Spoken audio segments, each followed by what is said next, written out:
If you're like me and when you work in Premiere, you have lots of layers and nests within nests, you sometimes may lose a layer. And I'll show you what I mean. So for example, I have this semicolon layer that I want to select, but I also have this little shadow layer. So if I try to select this one, you'll notice it's not the semicolon, it's the shadow layer. So I am missing a layer. It should be above this layer, and it's not this one because I'm over here in the timeline, so I'm not even seeing that.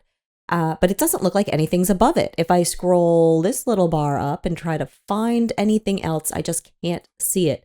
So where did it go?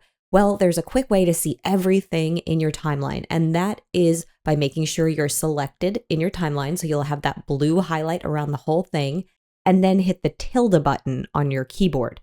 So that is that little squiggly line button. If you hit that, you will see your entire timeline in full focus, filling up your screen. And there you will see those higher level video layers like V11 here that I wasn't seeing before. And that's where my semicolon was.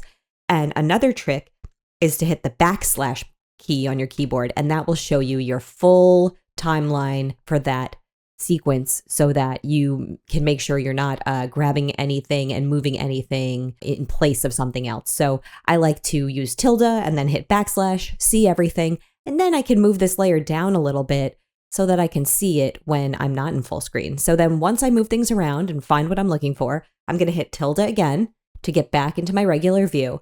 And another thing to note, if you've highlighted another panel, like this program panel, for example, by having that blue highlight all around the sides and then hit tilde, that will be full screen. So this full screen option works for different panels, and it's really useful, especially for finding missing stuff in your timeline though. So make sure you check this out and give me a like if this helped you. Check out my playlist in Premiere for more like this. And thank you so much for watching. If you want to support me and see what I've been working on, check out my Explainer video channel.